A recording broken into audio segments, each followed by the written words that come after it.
Two music industry titans, Suge Knight and 50 Cent, are locked in a battle for supremacy. Like, when somebody from the barbershop like punch you and knock you out after that, like you be knocked out, like from the guy from the barbershop do that, it changed, and they be like, Suge's outside, and everybody be like, yeah. What do you want? But what happened when an up-and-coming celebrity dared to defy the fearsome Suge Knight?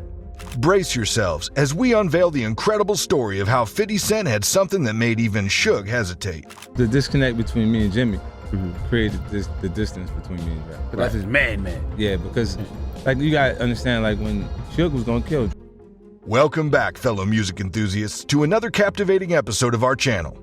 Today we delve into a real-life saga that's left an incredible mark on the hip-hop world. The riveting story of Suge Knight and 50 Cent. It's a tale of courage, confrontation, and a power move that made even the formidable Suge Knight take a step back. Explain to me again why this guy was hired to shoot you 9 times. Well, you was paid because someone, felt like that I would potentially do something to them if they kept going in the direction that they were going. Let's start with Chapter 1. Marion Hugh Knight Jr. What's happening, Suge? What's up, man? What do you got there? A Cuban cigar? Only Cuban. That's illegal.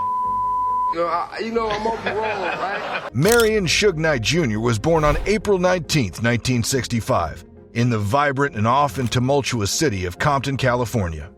Even in his youth, Suge's imposing size earned him the nickname Sugebear, setting him apart from his peers. I mean, I think Suge definitely got by with his size and weight and also everyone he has with him. He's like 300-something pounds and, he'll slap you and he got 20 guys with you and to prevent you from doing anything. This physical presence led him to pursue a career in football and track and field during his high school and college years. However, Suge's football aspirations were short-lived and he soon found himself drawn into a different path. Working as a nightclub bodyguard in Los Angeles exposed him to the thriving nightlife and the influential individuals who frequented those establishments. During this time, Suge's personality took a turn, influenced by the city's pervasive culture. As fate would have it, Suge Knight's life took an unexpected turn when he entered the world of the music industry. He was definitely on that alpha shit. The size and the cigar and all that shit. The only time I ever had a situation. While working as security for Bobby Brown, he found himself in the company of artists, producers, and executives, making groundbreaking moves in the music scene. Suge quickly recognized the potential for success within this realm. Not only could he protect those involved, but he also possessed an intimidating presence that commanded respect and compliance. This realization propelled him into a new role as a manager, eventually leading him to co-found one of the most influential record labels in history. The birth of Death Row Records. Was it a lot of early tension that was going on in Death Row? I don't think on the musical side because there really wasn't no blood artists. Right, I hear you. With his newfound determination, Suge Knight established Death Row Records, an iconic label that would shape the course of gangster rap. Through his relentless pursuit of talent, Suge assembled a roster of artists including Dr. Dre, Snoop Dogg, and the legendary Tupac Shakur. Snoop Dogg's incredible sound, Dr. Dre's beats, productions, my father's ambition to be the best mogul in the industry at that time. His ability to navigate the industry landscape and forge connections was pivotal in Death Row's meteoric rise. Boom, come get this Beamer, X. I say, what? They said, Suge bought you a brand new 750. Mind you, I had just seen Snoop about a week prior. Snoop had a cold 840. It's important to note that Suge Knight's success as a label co-founder and manager stemmed from his unorthodox methods. He cared little about the moral implications of his actions as long as they yielded desired results. This brutality allowed him to accumulate unprecedented power and influence over the rap music scene in Los Angeles. The dark side of Suge Knight. They was terrified of Suge Knight. Right. I mean, terrified. I know. No, to death. As Suge Knight's power grew, so did his reputation for violence and cruelty. In 1998, after Suge went to jail, Tupac died, everything was in haywire. Everybody was leaving Death Row. His involvement in numerous incidents, from cutting off his ex-girlfriend's hair to sending life-threatening messages, showcased a man unafraid to resort to extreme measures. Tragically, Suge even found himself directly implicated in a homicide, further cementing his reputation as a notorious figure in the industry. After realizing the direction Suge Knight's bully tactics were taking, Dr. Dre made a monumental decision. He chose to sever ties with Death Row Records, relinquish his 50% ownership stake, and embark on a new journey. So he was just like, "Hey, Blood, where Warren G at?" And I was like, "Shit, what's up?" He's like, "Hey, Blood, you told him not to sign that contract." I took off. This marked the birth of Aftermath Records, an imprint under the renowned Interscope label. Little did anyone know then that this decision would forever alter the course of rap history. Chapter 2: The Rise of 50 Cent and the Shift in Power. I really like this music. I'm very inspired by 50. Well, why don't you tell him? I think 50. I prefer Lotus Jackson over the current state of 50. Curtis James Jackson III, known to the world as 50 Cent, had a tumultuous upbringing in the South Jamaican neighborhood of Queens. From a young age, he faced the harsh realities of life, navigating a world that demanded strength and resilience. My mother passed when I was like 8 years old. I went to live with my grandparents.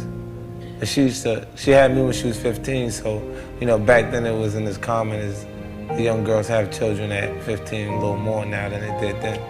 Despite the challenges, 50 Cent found solace in music, using it as an outlet for self-expression and empowerment. It was in 1996 that 50 Cent began crafting his own musical path, drawing inspiration from the likes of Jam Master Jay and Run DMC. Driven by an unwavering determination, he pursued a career in the music industry, honing his skills and hustling to make a name for himself. Fate intervened when 50 Cent caught the attention of Eminem, a rap sensation who recognized the raw talent and relentless hustle within him. I always want to make, I always want to do stuff that, when we're doing stuff for music, that fits it reminds you of who is this guy? Eminem wasted no time sharing his discovery with Dr. Dre, planting the seed of potential in the mind of the legendary producer. That's what happened our first day and the first few minutes of us being in the studio. Stop the tape. This kid needs to be locked away. Get him! Dr. Dre, don't just stand there. Driven by Eminem's endorsement and intrigued by 50 Cent's gritty style, Dr. Dre took a leap of faith, signing the up-and-coming artist to Aftermath Records. This pivotal moment marked a turning point for both 50 Cent and the ongoing battle with Suge Knight and the emerging forces in the rap industry. 50 Cent signing with Aftermath Records signified his entry into hip-hop superstardom. You know what? Eminem, he introduced me to 50, and 50 was incredible when we went in the studio together for the first time. I mean, we decided that I was going to do half of the first album and Eminem would do the other half. As his popularity and influence grew, he became a formidable presence within the music industry.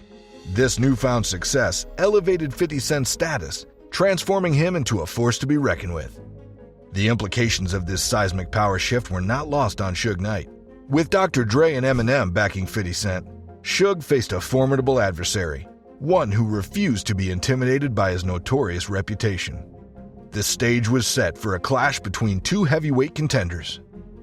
As 50 Cent embraced his rising stardom, he also shouldered tremendous responsibility. The demands of being a hip-hop superstar transformed him, molding his character and shaping his approach to the industry. This transformation was so profound that it marked a stark departure from his earlier struggles and hardship. This newfound responsibility not only altered 50 Cent's outlook on life, but also profoundly affected the ongoing rivalry between him and Suge Knight. As 50 Cent thrived under the guidance of Dr. Dre and Eminem, Suge's grip on power and influence began to waver.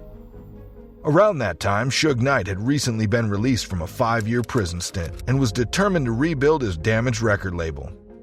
Little did he know that his biggest competitor would emerge from within his ranks. None other than the artist he once signed, Dr. Dre, and his newly recruited talent, 50 Cent. Chapter 3: First Encounter. Inevitably, Suge Knight's path would cross with 50 Cent's. It was in 2002 when their first encounter took place. 50 Cent was on set, shooting the iconic music video for his career-launching hit, Indelible. Accompanied by his entourage, tensions rose when someone shouted, "Suge Knight is here," turning the situation tense and chaotic. Somebody said, "Suge Knight here." And 50 I was at the bar, Gang was there, he was shooting in the club scene. 50 was like, what's up, man? What you want to do? He came, it was like, Suge's outside, Suge's outside. Everybody like, he was running, dropping shit, like, man, everybody going, I'm in front of the camera like this. Suddenly, Suge Knight and his crew approached 50 Cent with an intimidating presence. Allegedly, Suge brought along 30 of his Mexican associates, causing 50 Cent's entourage to scatter in the face of the formidable West Coast mogul. Suge wanted to assert his authority and state that he was watching closely. However, 50 Cent remained unfazed by the display. When Suge blew smoke from his cigar and confronted him, 50 Cent fiercely asked, "What's up, man? What do you want to do?" Suge Knight remained silent to everyone's surprise and motioned for his entourage to leave. It was a striking moment. Suge likely expected homage or submission from 50 Cent, but instead he received a response that defied his expectations. Despite being outnumbered and in potential danger, 50 Cent showed no fear in the face of the menacing gang before him. His resilience stemmed from the hardships he endured during his childhood, surviving the dangers of the streets and multiple gunshot wounds. 50 Cent was not easily shaken. Realizing he had nothing to gain by confronting 50 Cent, Suge Knight accepted the failed mission and left with his crew. Meanwhile, 50 Cent continued to create one of the most memorable rap videos ever. Suge's appearance that day remains a mystery, whether it was an attempt to send a message or intimidate 50 Cent, who already experienced the worst that life had to offer. The encounter marked a turning point in Suge Knight's power and influence. His reign began to crumble, and his reckless persona eroded the hard work he had once put in. Eventually, he returned to prison, this time for an extended stay. In 2018, Suge was sentenced to 28 years after pleading no contest to voluntary manslaughter in a 2015 hit-and-run case. Meanwhile, 50 Cent continues to remain a prominent figure, not only in music, but also in various business ventures. So what was the main reason Suge Knight not liking the 50 Cent? Beyond the nightclub incident, the feud between Suge Knight and 50 Cent can also be attributed to conflicting egos and a quest for power. Both individuals are known for their strong personalities and an unwavering desire to be on top. Suge Knight, a dominating figure during his reign at Death Row Records, built a reputation for his commanding presence and strict control over his artists.